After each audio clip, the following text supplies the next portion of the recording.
লুকিয়ে হাঁটা কতটা পথ হেঁটেছি গন্তব্যহীন,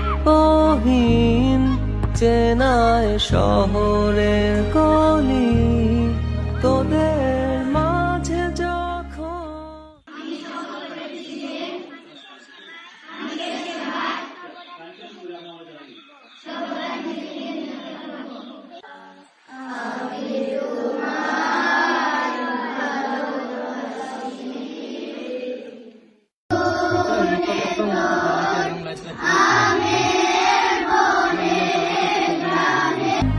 থাকি আমি পৃথিবী তখন আপন লাগে, তোরা ভুলে যাস না কখনো আমাদের বন্ধুত্ব রঙিন কোনো ঘুড়ির মতো।